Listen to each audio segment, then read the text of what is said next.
虫歯がに。そうか。甘いものが好物と見たぞ。おい、ケーキが落ちてるぞ。Spider-Man used to be personal. Kid from Queens, busted-ass apartment, a life measured in overdue bills, bad timing, and responsibility he never asked for. Now he's a multiverse asset. A narrative device bouncing between timelines, variants, and studio crossovers designed to patch together nostalgia into spectacle. So the question becomes simple. When did Peter Parker stop being a kid from Queens and start functioning as a cosmic pawn in someone else's franchise architecture? Because somewhere along the way, Spider-Man stopped being about Peter Parker's life and started being about everything except that. Raimi era understood something modern adaptations keep forgetting. Spider-Man works when the world feels like it can actually break him. Not when he's floating through digital chaos built to service the next crossover event. And that shift is where the respect started to disappear. The Raimi trilogy didn't treat Peter Parker like a brand extension. It treated him like a person. A broke college student trying to survive in a city that doesn't care if he swings or falls. Rent mattered, work mattered, Aunt May mattered. Every failure had weight because it didn't reset with a multiverse rewrite or a tech upgrade. It stayed with him. That's the core of Spider-Man. Responsibility under pressure, not spectacle under optimization. Peter in that era wasn't elevated by technology. He was crushed by reality. And that's why audiences connected. Not because he was powerful, but because he was constantly behind. The action reinforced that. Physical sets, practical choreography, camera work that understood gravity instead of replacing it. When Spider-Man swung through New York, it felt like strain, like momentum had consequences. The world didn't bend to accommodate him, it resisted it. Even the suit told the story. Fabric, texture, imperfections. Something that looked like it could tear under stress. No drones managing his fights, no AI assistants guiding his decisions, no safety net designed by billion-dollar futurists. Only Peter, alone, figuring it the fuck out. That version of Spider-Man didn't feel engineered, it felt lived in. And that's the difference between cinema and content assembly. One leaves an imprint, the other gets replaced by the next upload cycle. Mr. Stark, it smells like a new car in here! Happy trails, kid. Friday, send him home. Yep. Oh, come on!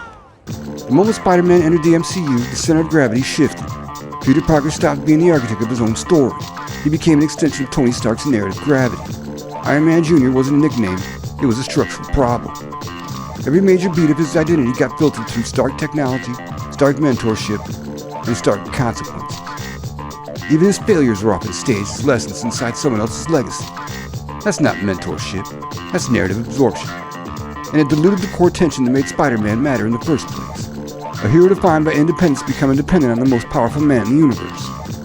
Then came the multiverse era. A storytelling mechanism that should have expanded Spider-Man's emotional range instead turned him into a convergence point for nostalgia recycling. No Way Home brought back legacy villains, legacy heroes, not as narrative evolution, but as emotional shorthand. Familiar faces become substitutes for development. The Raimi era was not honored through continuation of its themes, it was repackaged as a moment. A highlight reel inserted into a modern structure that no longer trusts silence, struggle, or patience. And the question underneath all of it remains uncomfortable.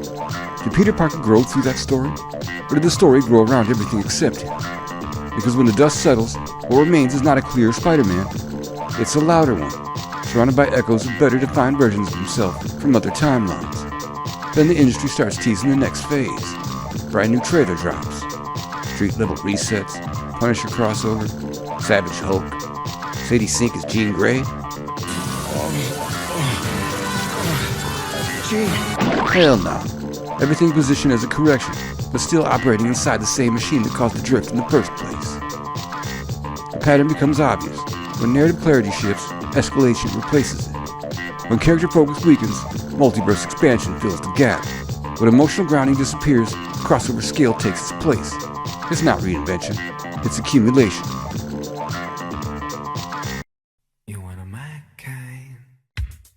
Spider-Man has lost his identity through expansion. He's no longer primarily a neighborhood hero navigating human-scale problems. He's a multiverse bitch-ass hoe. A convergence point for legacy, branding, and corporate continuity strategy. That shift matters, because Spider-Man was never meant to carry everything. He was meant to carry something small that felt enormous. Responsibility is not supposed to scale infinitely. It's supposed to press down on one life until that life either breaks or adapts. Modern Spider-Man rarely feels pressed. He feels positioned, placed into scenarios designed for crossover synergy rather than lived consequence. The grounded chaos that defined him has been replaced with curated chaos. And curated chaos doesn't build character, it builds continuity management. Even the emotional tone has been sanded down. The sharp edges that once defined Peter's world have been softened into global accessibility. Risk is reduced, isolation is reduced. Consequences are often reversible. What remains is a version of Spider-Man that can travel across franchises without disrupting them. But that flexibility comes at a cost. He stops feeling like a person and starts functioning like infrastructure. That's the real loss. Not popularity, not box office. Identity. Ow! Spider-Man was at his strongest when he was confined. A city, a suit, a life that could collapse under its own weight. The Raimi era understood that confinement isn't limitation, it's definition. The MCU era expanded him outward until definition became optional. Now the question is whether that direction can be reversed without collapsing the machine built around it. Because every attempt at correction still exists inside the same system that created that drift. So the real debate is not whether Spider-Man is still popular, it's whether he still belongs to himself. Which era showed the character the most respect? Grounded chaos of the Raimi films, stylized myths of earlier adaptations, or the modern multiverse version that treats identity as interchangeable parts inside a larger machine? Spider-Man was never supposed to carry the multiverse. He was supposed to carry responsibility. Hollywood gave him the universe and took away the weight that made him extraordinary. Spider-Man never needed a bigger universe. He needed a heavier backpack, filled with overdue bills, broken promises, impossible choices, responsibility. Because that's what Peter Parker carries. Or at least, that's what he used to carry. So now I want to hear from you. Which version of Spider-Man showed the character the most respect? The 90s animated series, the Raimi trilogy, the web films, or the MCU? And what do you think about the brand new day trailers? How about that trash they call Doomsday plot leaks? Is Marvel finally bringing Spider-Man back to the hood? Or is this another stop on the road to an even bigger crossover? Let me know in the comments. That wasn't so hard. Somebody get this stupid costume off me!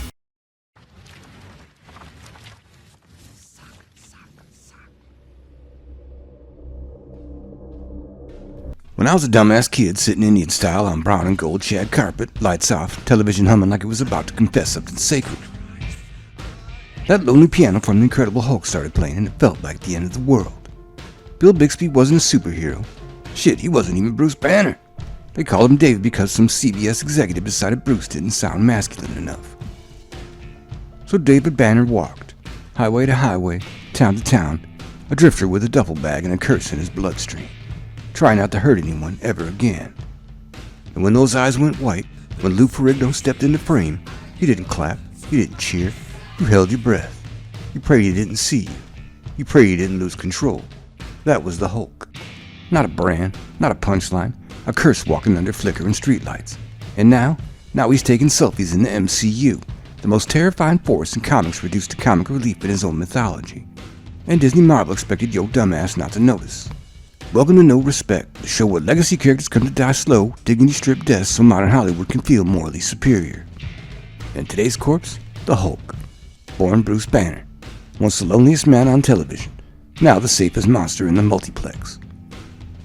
In 2003, the Hulk didn't politely make the leap to cinema. He tore himself out of the TV set and blocked the projectors with his shadow on the big screen.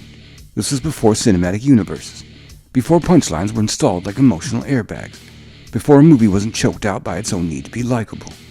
Back when the monster was allowed to be a monster, he was a condition. He was contamination. This wasn't a Green Avenger posing for a lunchbox. He was a man checking his pulse like it was a detonator. The Hulk was escalation, a growth that swelled with anger, a mutation that didn't negotiate, a force that didn't care about tone. Banner didn't command it, he endured it, and that made it terrifying. Then The Incredible Hulk dropped in 2008, and I'll say it, Edward Norton was the closest this franchise ever came to understanding the character. The film had grime, it had tension, it had consequences. It treated the Hulk like a liability, not an asset. Norton played Bruce Banner like a man with a live grenade under his ribs. Gaunt, sleep-deprived, counting heartbeats like they were death sentences. Every time he transformed, you felt the exhaustion afterwards, the horror, the shame, the trembling aftermath of becoming something inhuman. This wasn't a man cracking jokes. This is a man trying not to breathe too hard. He felt comic accurate because he understood that Banner isn't competent. He's fractured. And that Hulk wasn't your friend. He grew larger as he grew angrier. Veins like cables, eyes feral, teeth bared like trapped animal. When he fought Abomination in Harlem, it wasn't spectacle, it was demolition. He wasn't posing, he was ending things. That Hulk felt like a force of nature you deploy when you've already accepted the damage. The film understood something modern Marvel forgot. Banner wasn't trying to integrate, he wanted a cure. That's the point. The Hulk is not meant to be solved, he's meant to be survived. Norton leaned into the horror of losing control. Every elevated heartbeat was a death sentence. Every emotional spike was a loaded gun. This is the Hulk mythology, the curse of strength without consent. Then came the pivot point, the Neon Funeral, Thor Ragnarok. A movie that many love, a movie that's funny, colorful, and wildly entertaining. But beneath that humor, the quiet shrinking of a titan. Yeah, it's entertaining, but watch what it does to the monster. On Sakaar, Hulk isn't hunted, he's celebrated, a champion gladiator, a spectacle. And in the arena against Thor, something cracks. Thor unleashes lightning, Hulk gets launched into a stadium wall. For the first time in the MCU, the unstoppable force looks stoppable. The myth fractures, and then we see him beg Thor not to leave. Beg. The creature once defined by uncontrollable escalation is now defined by emotional dependency. Humanizing? Maybe. Diminishing? Absolutely. Ragnarok becomes the transition point. Hulk talks more, reasons more, sulks, negotiates. This is the stepping stone to what arrives fully formed in Avengers Endgame. Professor Hulk.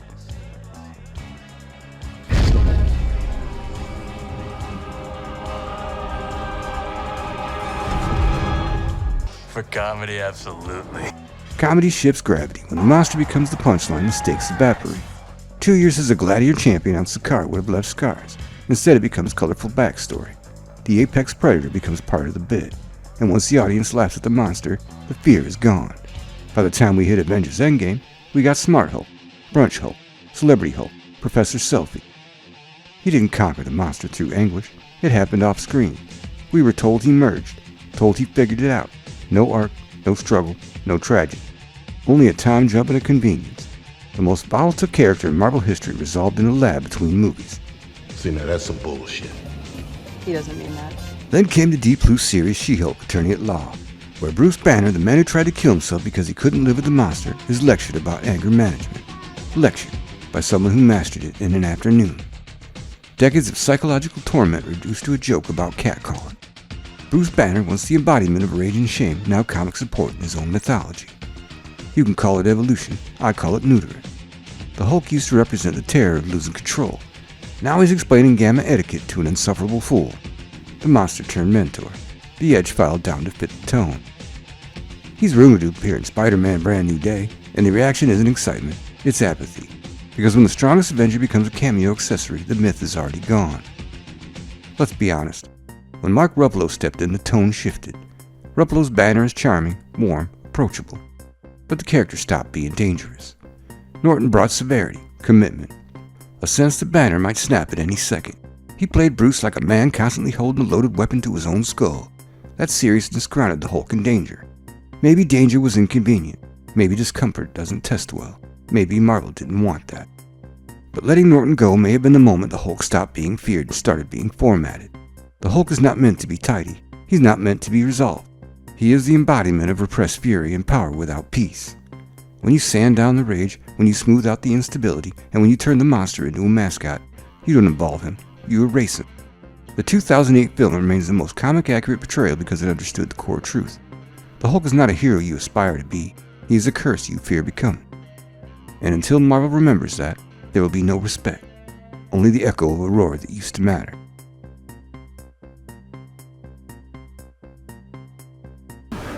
Wakanda's whack, players, and Marvel did this to themselves. Let's start with the big one. Wakanda sat on space metal, miracle tech, and medical breakthroughs for hundreds of years, while the rest of Africa starved, burned, and collapsed. Yeah, Africa, players. And while every other fictional world nowadays has forced diversity, we have Wakanda. We get it, black folk running things.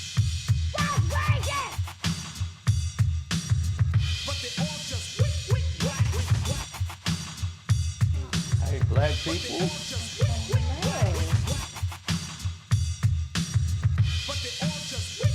Killmonger tried to tell y'all, but nah, he's the villain, remember? Yeah, he was a little too aggressive in wanting to give out them Wakandan resources.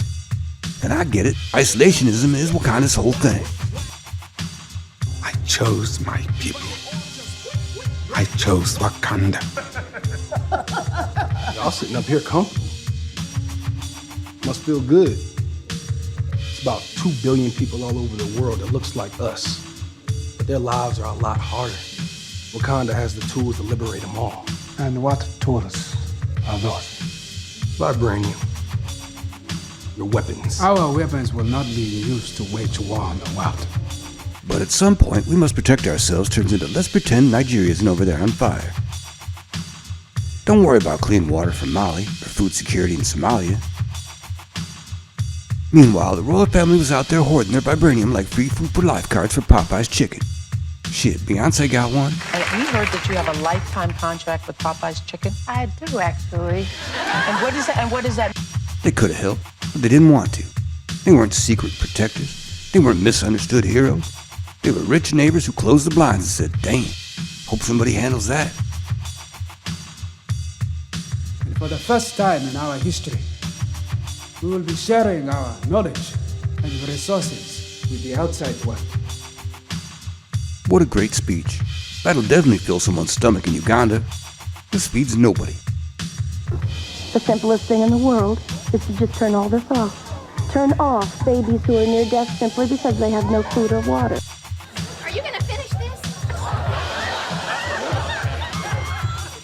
Wakanda has elite warriors, tech that can regrow spinal cords, and enough cat head-shaped spaceships to make the CIA nervous.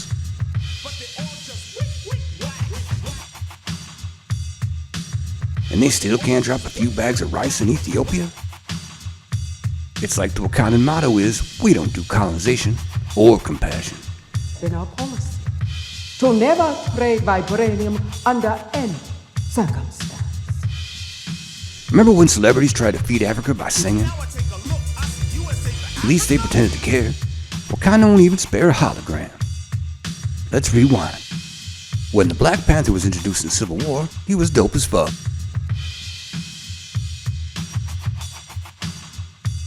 T'Challa was calm, ruthless, confident, a badass motherfucker.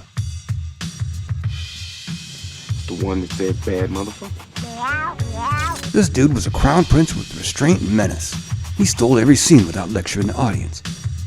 He was repping Wakanda. People cared about that Wakanda. Then Black Panther happened. I don't care. And suddenly, T'Challa, now the king of Wakanda, and a literal Black Panther, became the least interesting person in his own movie. The king of Wakanda is here. He's surrounded by advisors who doubt him. Wakanda does not need a warrior right now. We need a king. His sister mocks him. Exhibit A. My design. Old tech. Old. Functional, but old. She gave him some new kicks, though. Baldy talking It is his shit. duty to report back to his country. And as king, it is your duty to protect I'm well aware ours. of my duties, General. Baldy's man, too. With you, I thought it'd be different. But it's more of the same. You let the refugees in, they bring their problems with them. And then Wakanda is like everywhere else. He's out of line, but he's right. It's great. Even Forrest throwing some shade. What happened to him? I promised the king to say nothing. I am your king now!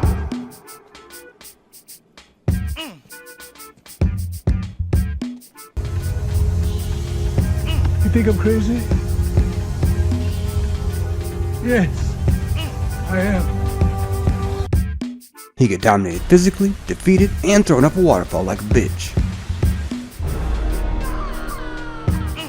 The king is dead. These hoes and a white dude immediately take over. No instability, no panic, no king required. He get dissed by Man-Ape. You know I could use an army as well. I bet you could. But no. He gets shanked by his old crew.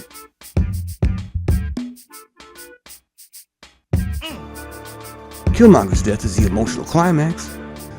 Our Pop said Wakanda was the most beautiful thing you ever seen. He promised he was gonna show it to me one day.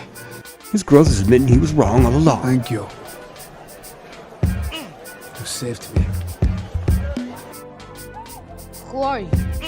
What will you become? He ain't even got his own moments. They biting off Cat. Get away! And drop a post-credit scene to drag Bucky in for some learning too. Come. Much more for you to learn. What the fuck, man?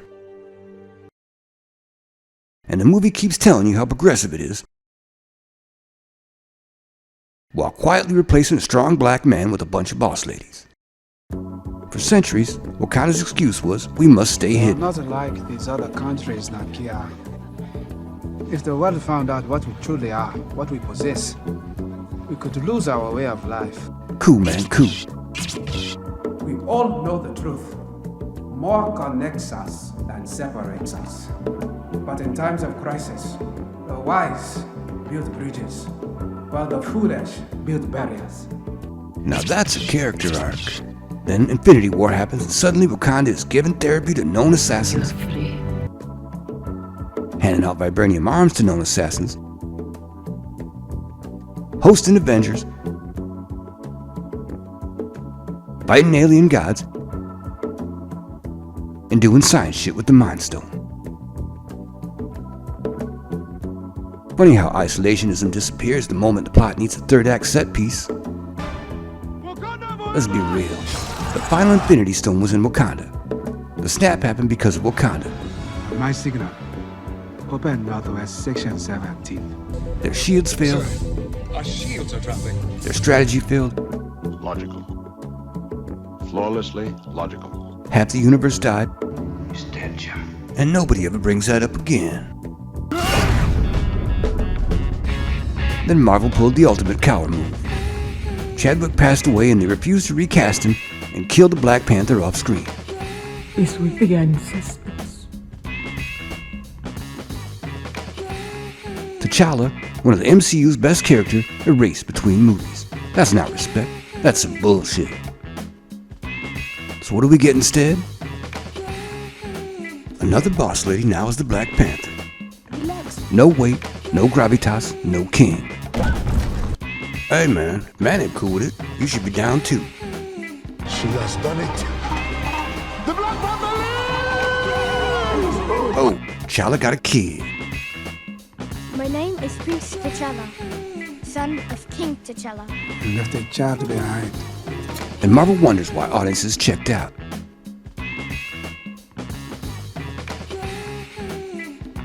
So why are Wakandans in Avengers Doomsday? That's the question. They're not feared, they're not inspiring, they're not morally superior, they're not even interesting anymore. They ignored Africa, they failed the Avengers, they erased their best character, and now Marvel wants them front and center for Doomsday. Why? Because Wakanda isn't a nation anymore, it's a brand. And brands don't need logic, they only need screen time. Wakanda is whack. I am not a woman who enjoys repeating herself. Who are you? I have many names. My people call me Kukunkan. But my enemies call me Namor. Scott Summers didn't die in battle. He didn't sacrifice himself to save mutant kind. He didn't even get a scene. Cyclops, leader of the X-Men, was quietly vaporized off-screen in X-Men The Last Stand, like a deleted character from a rough draft. And Fox expected your dumbass not to notice. I'm documenting the catastrophic decisions made by people who make more money than me. Welcome to No Respect, the show where legacy characters come to die slow, dignity-stripped deaths so modern Hollywood can feel morally superior. Let's kill him properly this time. And today's corpse, Scott Summers, aka Cyclops. Let's get something straight. Cyclops is the second in command, and more importantly, he isn't Mother Teresa, MLK, Gandhi, Jesus in a wheelchair. Cyclops' role is to be the authority, the guy who has to make Xavier's big, beautiful ideas actually work. He's the one doing the math on survival. He's the one making decisions no one else wants to make. And most importantly, Cyclops' role is to be the person Wolverine can rebel against. To be the authority figure that he can quite literally give the middle finger to. Someone to hate, someone to disrespect. That tension is the engine of the X-Men. which is exactly why Fox nuked it from orbit. To understand how bad this gets, let's look at Cyclops' introduction. Wolverine refuses to shake Cyclops' hand, then grabs his hand and shakes it anyway. Then asks Jean, right in front of him, why she would even be with Scott. This all happens before Cyclops gets a single line, Wolverine being a bitch-ass hoser. But because Wolverine is a point-of-view character, the audience is trained to side with him. Cyclops? He just standing there, silently, because Fox barely gave him dialogue. And that never changes. Cyclops' primary role in X-Men movies is simple. Be the guy Wolverine is irrationally cruel to, over and over and over again. He has no character arc, no interior life, no meaningful growth. That's because X-Men isn't an ensemble movie, it's a Wolverine movie that occasionally remembers other mutants exist.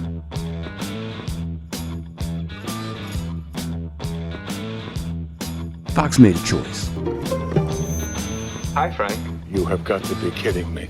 That thing is going to murder me in my sleep. Somebody's gonna murder you in your sleep. Wolverine eclipses everyone. Storm gets elevated because she looks fucking great in trailers. Goddamn, it's Halle Berry, what you want, players? And Cyclops? He gets shoved in the background because leadership isn't cool. Authority isn't relatable. Responsibility isn't marketable. So instead of the tactician, the commander, the man holding mutant kind together, we get a jealous boyfriend whose entire personality is yelling Jean. No! That's some bullshit. Jean! Jean! Jean! Jean!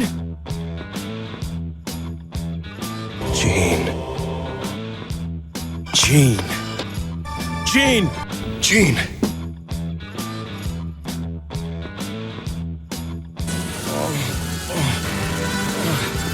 Jean! Now then, tell me. He hissed at you. What did he say? He said, I can smell your cunt. I see. I myself cannot. They must just burn you up that a boy like me saved your life, huh? You gotta be careful. You might not be there next time. Oh, and Logan, stay away from my girl. Not only did Fox X-Men trash Scott, but one of my favorite Marvel relationships is ruined. I'm an old softie when it comes to cinematic romance. Real life stuff too.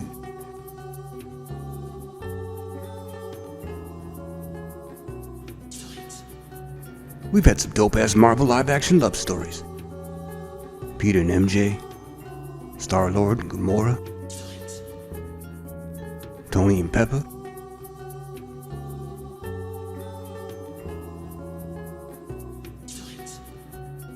Steve and Wonder Tits.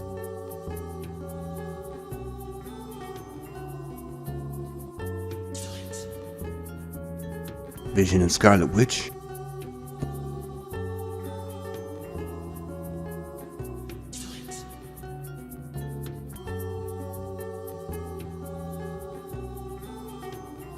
Wolverine and Storm?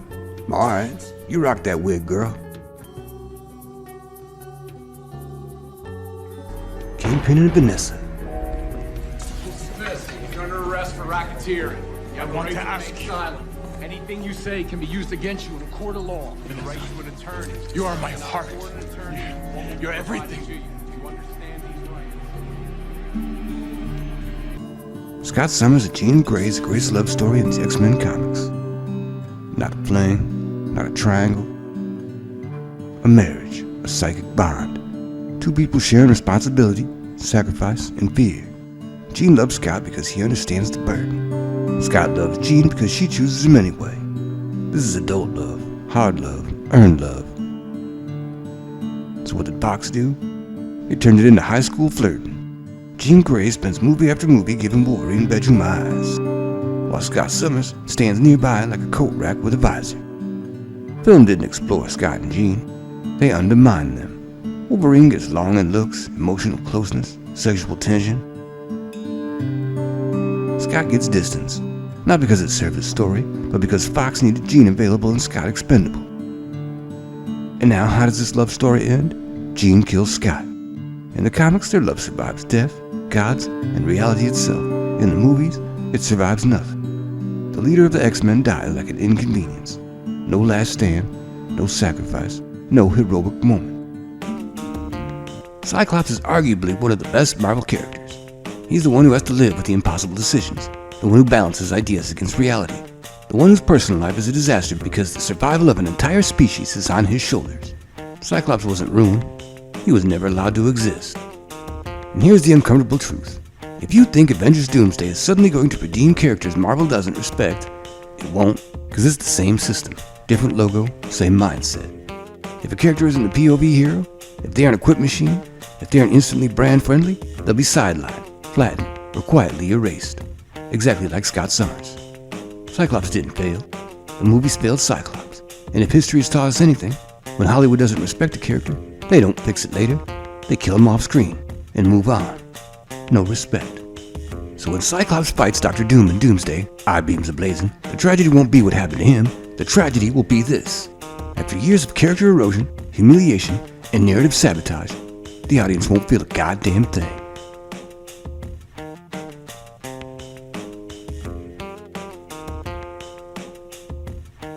Fate has given me something I never sought.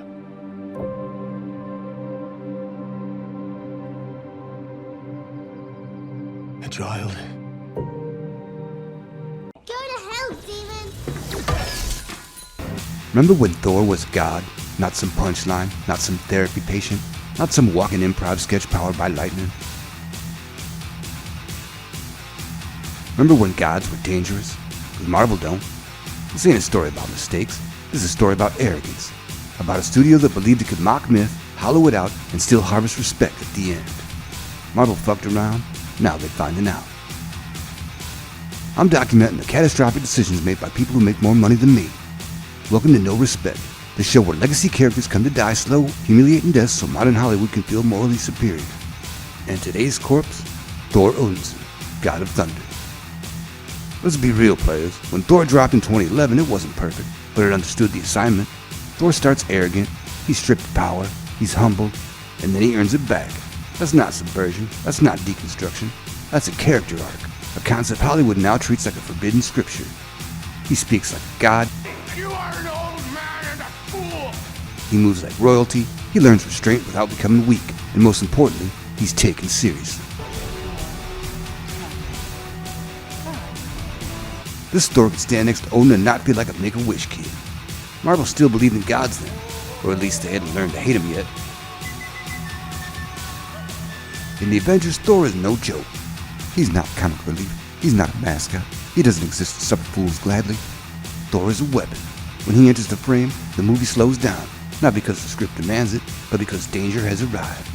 This is what Thor was meant to be, otherworldly, powerful, unapologetic. You didn't laugh at Thor, you didn't need to, you respected it, and that terrified Marvel, because respect is harder to control than laughter. You're all not worthy. Thor Ragnarok is where the infection takes hold. Yeah, it's funny. Yeah, it's quotable. And I don't give a shit about your games. I'm going back to Asgard. Asgard? And yeah, it gutted the character and wore his skin for life. Please, kind sir, do not cut my hair. Odin dies and Thor shrugs.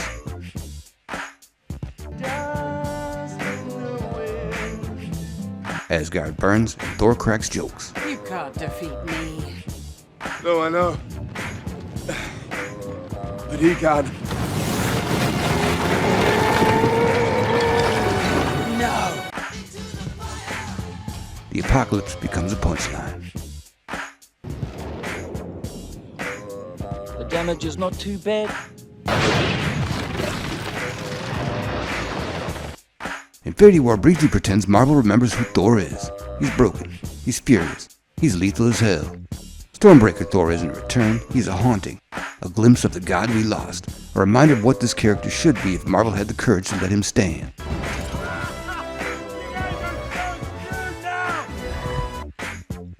And the moment the credits roll, the rug is yanked out from under him. Because heaven forbid Thor be allowed to remain competent. Heaven forbid a god stay a god. That might mean respect, and Marvel can't allow that anymore. Let's stop lying about Endgame. Hang on this all day. Fat Thor wasn't brave, it wasn't insightful, it wasn't compassionate. It was public execution played for laughs. Thor fails to stop Thanos, and instead of reckoning with that failure, Marvel turns his collapse into a punchline. His grief becomes a gag, his trauma becomes cosplay, his pain becomes permission for the audience to laugh. Is he asleep? This is a god reduced to a meme. Thor, once a king, is rewritten as a slob, a joke, a cautionary example of what happens when masculinity isn't properly met. You're not the Thor I know at all, are you? Yes, I am. The movie doesn't explore depression, it weaponizes it. Every scene reminds you, look how far he's fallen. Isn't this funny? The jokes don't punch up, they punch down repeatedly, until there's nothing left. Thor loses his authority, he loses his leadership, he loses his dignity.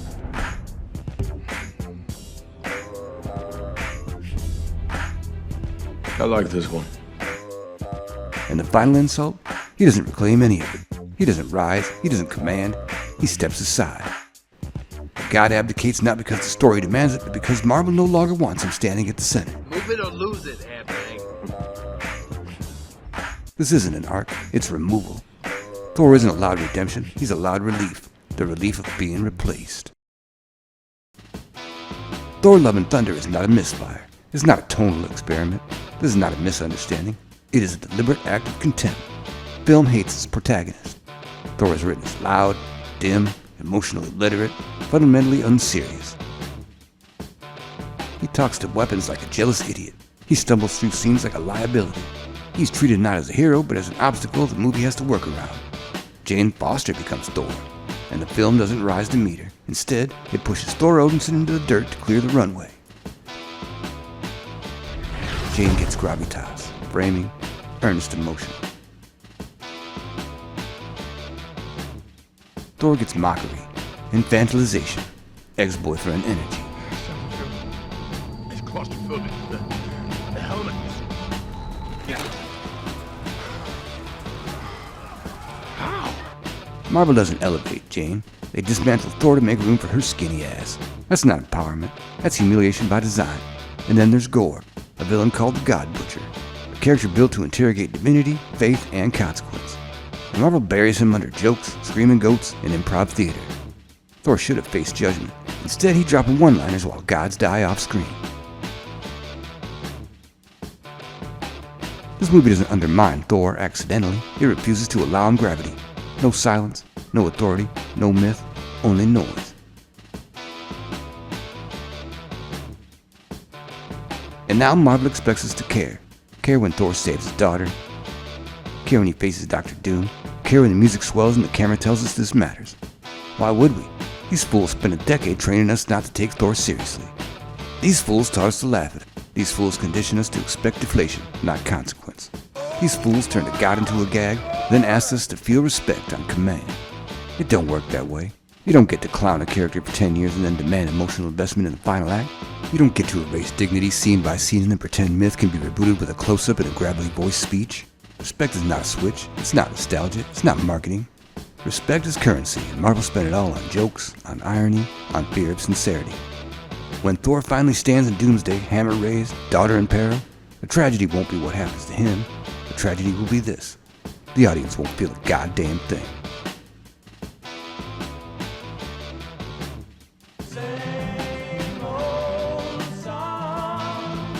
Sam Jackson might be one of the coolest cats on the planet. Come on, Yolanda, what's Bond be like? Cool. What? Cool. Correctamundo.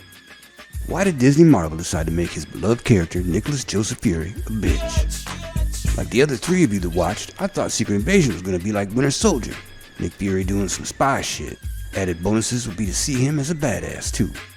Coming out of shadows, talking shit to cops, punching cops, smashing fools, shooting big ass guns, jumping out of choppers, blowing shit up, and stabbing robots. Nah, we got none of that shit. Instead, we got a bunch of boss ladies humiliating my man. Which makes you, as a partner, rather pointless. See, now that's some bullshit. Nick Fury didn't fall off. Marvel pushed him down a flight of stairs and filmed it. Remember when Nick Fury walked into the MCU like he owned the room? Leather coat, eye patch, a man who spoke softly and carried a global surveillance state. Now, he's a confused old man getting lectured, outplayed, and emotionally dismantled by every new boss lady character Marvel shoves in the frame. I'm documenting the catastrophic decision made by people who make more money than me. Welcome to No Respect. The show where legacy characters come to die slow, humiliating deaths so modern Hollywood could feel morally superior. And today's corpse, Nick motherfucking Fury. Welcome. Let's rewind to when Nick Fury was the boss. In Avengers, Fury wasn't throwing punches, he's pulling string. He lies to superheroes on purpose. He uses Coulson's death as propaganda. He manipulates gods, soldiers, and billionaires like lab rats. This Fury doesn't need approval. He doesn't apologize. He doesn't explain himself. He wasn't a hero. He was a warning label. And Marvel looked at that and said, we can't have that energy anymore. It's stuff like this that gives me trust issues. The Winter Soldier is Nick Fury's final moment of dignity. He snips out Hydra, fakes his death, outsmarts everyone, confirms S.H.I.E.L.D. was rotten from the inside. This is Nick Fury at his peak, paranoid, dangerous, and competent. Which means he had to go. Because modern Marvel doesn't reward competence, it punishes it. After Winter Soldier, Fury doesn't evolve, he evaporates. He's barely present in Age of Ultron. I'm not the director of anybody. He had Joke and Captain Marvel. Is this normal? Like space turbulence? Pretty much. And this bullshit. That's the worst call sign since Chipper. You know what he's planning to do? Gotta be hard on the guy though, you know? Anyway, he ain't himself in Far From Home. He show up after the credits in Infinity War. He missing during Endgame's emotional payoff. Marvel quietly moved Fury from master strategist to cosmic errand boy. Why? Because strong legacy characters cast shadows, and modern Marvel hates shadows.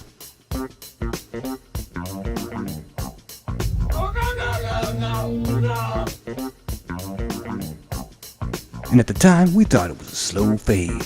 We thought this was a character being quietly phased out. I'm Nick Fury.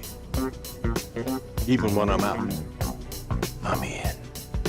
We thought, yeah, Sam is getting long in the tooth. Nobody thought Marvel would go further. Nobody thought they'd reach back and poison what already worked, what fans loved.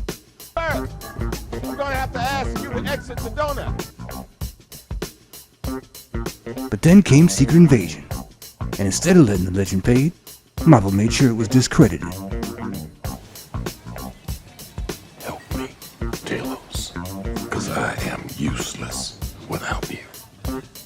Secret Invasion doesn't only humiliate Nick Fury, it rewrites his entire career as a lie. A lot of things you don't know about me.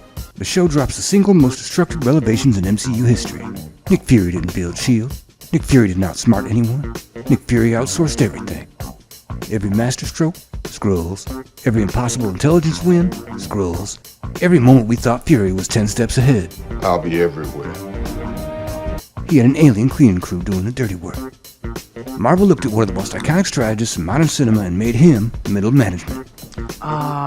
We have sort of a problem here. Yeah, you apparently didn't put one of the new cover sheets on your TPS report. Marvel didn't deconstruct Fury. They exposed him as a fraud retroactively. You didn't start ascending the ranks until me and 19 of my people signed on as your invisible spy network. Every time you were promoted inside S.H.I.E.L.D., we did that. Every terror attack you prevented, we did that. Every enemy you sabotaged and ally you leveraged with dirt no one else in the world had access to, we did that. After revealing Fury is basically the CEO of off-screen aliens, the show spends 6 episodes publicly shaming him. It wasn't about when a spy master loses a step. You're not ready for this, Fury. It was about how to make Nick Fury look like the dumbest dude in the room. All of us. Wait. You're telling me there's 1 million Skrulls walking amongst us right now? Secret Invasion real goal wasn't story, it was demolition. Is it you? To fire me? You earned all this smoke, brother. Marvel needed to tell you, Fury was never that impressive. Fury was never that smart. Fury was never that necessary. Because as long as Nick Fury exists as a legend, every new perfect character looks unearned by comparison. Secret Invasion is where Marvel crossed the line. They didn't weaken Nick Fury. They told you everything you liked about this fool was fake. That's not storytelling. That's spiteful revisionism. least you can do is not rewrite history when the guy who helped write it with you the first time is sitting right next to you. Once you do that to one pillar of the universe, the whole thing starts to collapse. Marvel spent $200 million to convince us Nick Fury was never that impressive. Mission accomplished.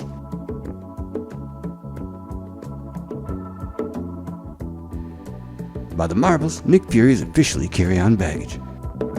Samuel L. Jackson reduced to a background prop, floating around space like a confused mall cop. New rule. No more touching shit, especially glowy, mysterious shit. Okay, I'm feeling a lot of negative energy from you and I don't like it. Here's the ugly truth, man. Nick Fury was too competent, too masculine, too earned. He represented a time when characters had flaws, power, and consequences.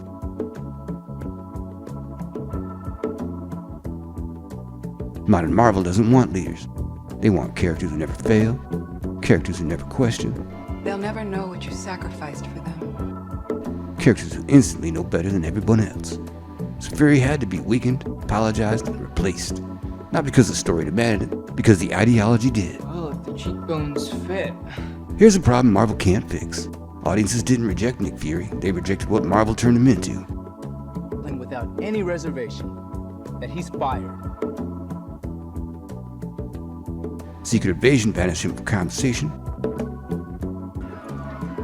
Captain Rambo. They're asking for you in the theater. Thank you. The Marvels collapsed at the box office. MCU viewership fell off a cliff. Brand trust evaporated.